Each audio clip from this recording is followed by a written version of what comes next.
কৃষ্ণ প্রত্যয় পাল,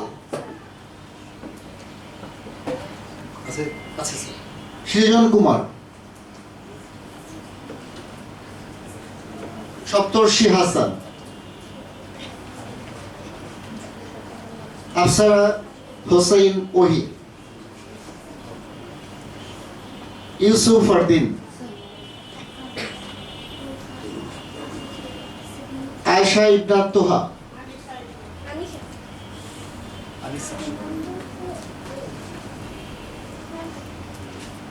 শেখ শাজির হোসেন,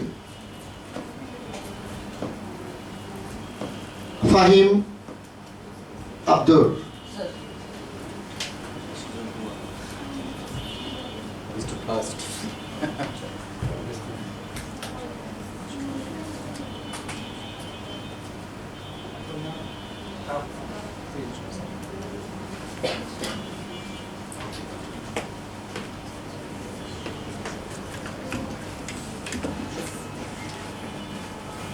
ধন্যবাদ। ভালো আছেন?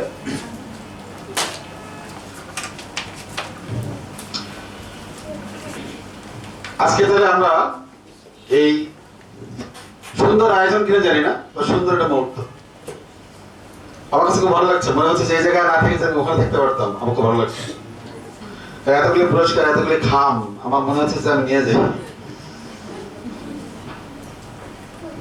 কারণ জীবনে পুরস্কার পাওয়ার মতো আনন্দ অন্য কোথাও এই কমাতে চাও।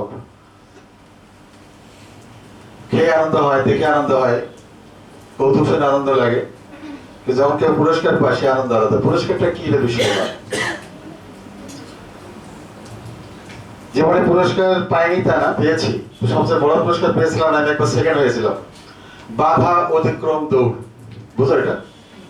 বুঝো না? বাধা অতিক্রম দৌড় স্কুলের বার্ষিক প্রতিযোগিতা হয়। আমাদের স্কুলে যেটা হতো সেটা এরকম যে লো বেঞ্চ, এটা নিচ দিয়ে দৌড়তে হবে আর হাই বেঞ্চের উপর দিয়ে যেতে হবে। তো সপ্তম শ্রেণীর ছাত্র, কত এর বড় হয়েছিলাম আমি। কম্পিটিশন হলো, তারপরে আমি দেখি যে সেকেন্ড হয়ে গেছি। লো বেঞ্চের নিচ দিয়ে হাই বেঞ্চের উপর দিয়ে একটা মাঠের চারপাশ দিয়ে থেকে মিনিমাম 10টা লো বেঞ্চ, 10টা হাই বেঞ্চ আছে। তারপরে দেখি আমার পুরস্কার দিল একটা বাটি। তো বাটিটা নিয়ে বাসায় আসলাম। সিরামিকের তো ভালোই ছিল, টিনের বাটি।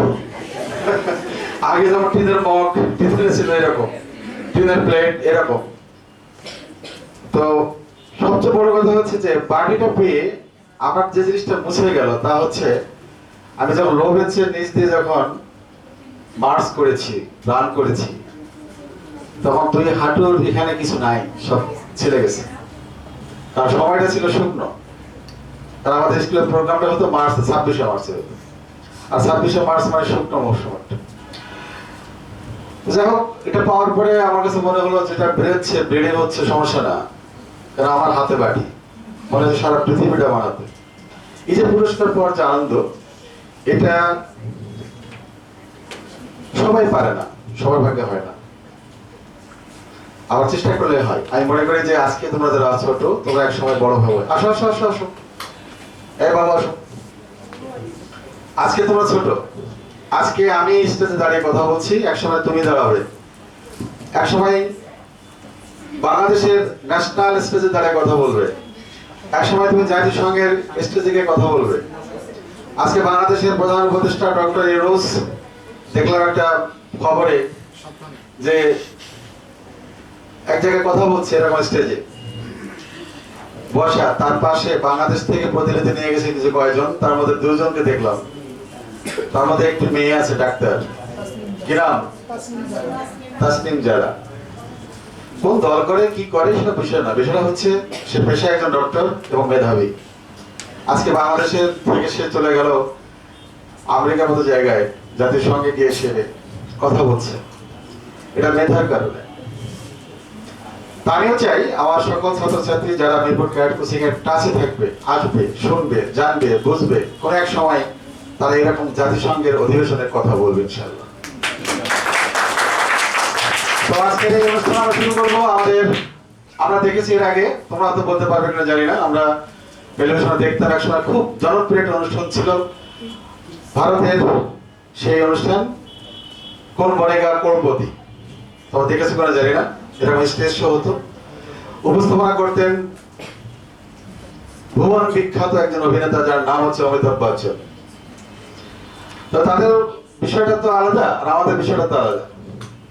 আমি বলছি যে স্টেজ প্রোগ্রাম পৃথিবীতে অনেক পরীক্ষা দেবা, তার মধ্যে সবচেয়ে শ্রেষ্ঠ এবং সর্বোচ্চ কঠিন পরীক্ষার নাম হচ্ছে মৌখিক পরীক্ষা। মনে রাখবো, কারণ মৌখিক পরীক্ষা দেওয়ার সাথে সাথে তোমার চেহারা চেঞ্জ হবে। আর লিখিত পরীক্ষা যখন তুমি দেবে, কাগজ কলম থাকবে, তুমি ভুল লেখো, শুদ্ধ লেখো, বেশি লেখো, কম লেখো, যেভাবে লেখো না কেন তোমার মধ্যে লিখে দিয়ে চলে আসবে। তারপর তুমি এক জায়গায়, খাতার এক জায়গায়, ওইটার রিয়াক্ট তোমার মধ্যে আসবে না। মন খারাপ হতে পারে যে পরীক্ষাটা খারাপ হলো, কিন্তু যখন তোমার সম্মুখ পানে কেউ প্রশ্ন করবে, প্রশ্ন শোনার সাথে সাথে তোমার চেহারা চেঞ্জ হবে। যদি পারো ভালো, না পারলেও ভালো। এই জন্য মৌখিক বা ভাইবার সবচেয়ে কঠিন একটা কাজ। আর সেই কঠিন কাজটা করার জন্য আমরা আজকে উপস্থিত হয়েছি। সবাইকে আমাদের পক্ষ থেকে, এই বীর ছেলে মেয়েদেরকে আমাদের সকলের পক্ষ থেকে তাড়িয়ে হবে। যারা বাবা মা এসেছেন তাদের প্রতি অভিনন্দন। আজকে এই মুহূর্তটা, সময়টা আমরা সুন্দর সময়টা কাটাবো। এবং যারা ভালো করবে ভালো, যারা ভালো করবে না মন খারাপ করার কারণ নেই। কারণ সবসময় সবকিছুই পারতে হবে সেটা তা না। আমার মাঝে বা আমাদের মাঝে উপস্থিত আছে মিরপুর ক্যাডেট কোচিংয়ের সকল বিভাগের প্রধান, সেই সাথে আছে আমাদের অতিথি হিসেবে আমাদের খাদেমুল স্যার, উনি একজন অনেক বড় প্রতিষ্ঠানের অধ্যক্ষ। সাথে আছে আমার এক বড় ভাই মাহফুজুর রহমান, আছে আমাদের আরেকজন শিক্ষা প্রতিষ্ঠানের পরিচালক এবং প্রতিষ্ঠাতা, ঢাকা সিটি স্কুলের অধ্যক্ষ, আর কিশোরগঞ্জ বিদ্যানিকেতনের অধ্যক্ষ, এবং আছে আমাদের কাফরুল মোহাম্মদপুর শাখার পরিচালক, মিরপুর ক্যাডেট কোচিং এক সময়কার বিভাগীয় প্রধান এবং সহকারী পরিচালক ছিলেন দীর্ঘদিন মনিরুল ইসলাম মুন্না স্যার। এবং সেই সাথে আমাদের পঞ্চম শ্রেণীতে যিনি সবসময় আমরা দেখেছি কাজ করেছে, পঞ্চম শ্রেণীর আজকে আয়োজন, পঞ্চম শ্রেণীর কোঅর্ডিনেটর দিলরুবা মনি আছে। এবং সেই সাথে পঞ্চম শ্রেণী যারা এই মুহূর্তে যারা ক্লাস নেয় বা আমাদের ছেলেমেয়েদের যারা সেবা দিচ্ছে, সকল শিক্ষক শিক্ষিকা এখানে আছে, সবার নাম আর ঘোষণা করার কারণে আমি এখন প্রশ্নের পর্বে চলে যাব। এবং সেই সাথে আমাদের উপস্থিত যারা আছে সাদেক আছে, আর যে আছে আমাদের মার্জু স্যার, বই দেখলাম ওই যে মার্জু স্যার, যিনি একজন ভালো আর্টিস্ট, একজন চিত্রশিল্পী, মিরপুর ক্যাডেট কোচিং একজন শুভাকাঙ্ক্ষী। অনেক ছাত্রছাত্রী তার হাতে ছবি এঁকে বড় হয়েছে, অনেকে আছে এরকম। এবং সেই সাথে আমাদের যতগুলি এখানে সম্মানিত অভিভাবক অভিভাবিকা আছেন, সবাইকে আমি স্বাগত জানাচ্ছি। আমরা চলে যাই আমাদের ছেলে মেয়েদের প্রশ্ন পড়বে। আমাদের এখানে কে প্রথম কে দ্বিতীয় হয়েছিল বিষয় নয়, প্রথম 10 জন। আমি বলেছিলাম প্রথম 10 জনকে আমি স্টেজে রাখবো। প্রথম 10 জনের মধ্যে আজকে এসেছে 8 জন। 1 2 3 4 5 6 7 8 জন। 2 জন আসেনি। সেই 2 জনের ব্যাপারে আমি সিদ্ধান্ত পরে নেব। তবে কি বলো, এখন যে আসলো শিখে ঠিক না বাবু, তোমার ধ্রুব হাসান, তোমার কি মনে পড়ে তুমি কততম, কোথায় ছিল তুমি? ধ্রুব হাসান, ধ্রুব হাসান, ধ্রুব হাসান, ধ্রুব হাসান 16 ধ্রুব হাসান। ওকে, ভেরি গুড। এটা কম দেখি।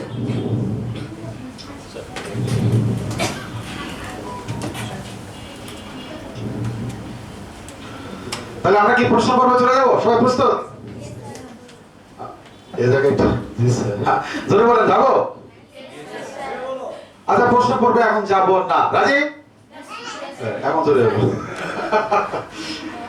আমরা এখন প্রশ্ন পর্বে যাবো, পারি আর না পারি, কি বলেন মনে স্যার? আমরা যে আয়োজন করেছি বা আমরা যে আয়োজন, কি আয়োজন ভয় পাচ্ছ? অনেক সুন্দর আয়োজন স্যার। মনে স্যার কি অবস্থা? অসাধারণ। মানে আমার কাছে মনে হচ্ছে সেই টিভির কাছাকাছি, কম না। আজকের অদম্য মেধাবীদের জন্য দুর্দান্ত অফার কি হবে? বাইসাইকেল বিজয়ী। কেউ যদি না হয়, এই সাইকেল চালায় আমি যাবো।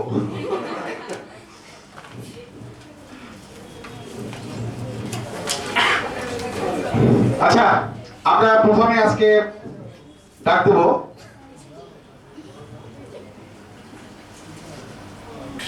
তামজিদ আজাদ হীরা। তামজিদ আজাদ হীরা, ওয়েলকাম ওয়েলকাম। তামজিদ আজাদ হীরার সাথে কথা বলি। আচ্ছা আসো, তোমাকে আমি একটা বসাই দিই তোমার চেয়ারে, তুমি বসবে, আর কিছু না হোক আরাম করে বসতে পারবে। কোন school? Manipur high school and college. ভয় পাচ্ছ? একটু ভয় নেই, আমি সামনে দিচ্ছি। আর তোমার সাথে কি আসছে? সালাম। তো আমরা সবাই প্রশ্ন শুনবো এবং আপনারা সবাই প্রশ্ন দেখতে পাবেন বোর্ডে। আর একটা বিষয় হচ্ছে, ও পারুক আর না পারুক আমরা কেউ কথা বলবো না। মানে মনে হচ্ছে যে ও পারবে না, এভাবে না বলা যাবে না। এটা যদি আমাদের কানে আসে তাহলে কিন্তু এটা আবার ডিসকোয়ালিফাই হয়ে যাবে। এই জন্য আমরা দেখবো পারুক আর না পারুক, সমস্যা কি, ছোট মানুষ তো। ও যে স্টেজে আসছে এটা এই সাহসটা তো কম না। আমি বারবার বলতেছি, সবচেয়ে কঠিন কাজ হচ্ছে স্টেজে কথা বলা, স্টেজে কাজ করা, স্টেজে সামনাসামনি কথা বলা এবং প্রশ্নোত্তর পর্ব অর্থাৎ ভাইবা দেওয়া। এই কাজটা তো ও করছে, তাই না? তো আমরা ওকে সাহস দিই, আরেক বছরের সঙ্গে করা তাহলে দিয়ে।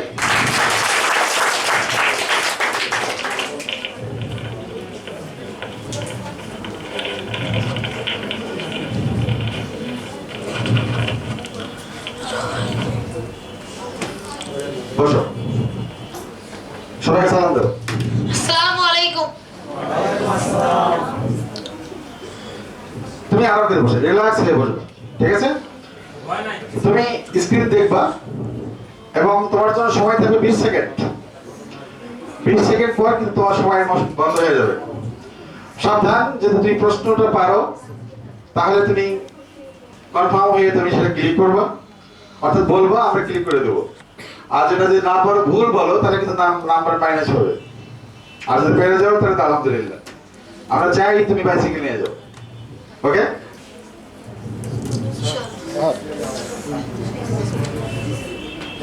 হ্যাঁ বলছি। আমরা সবাই প্রস্তুত?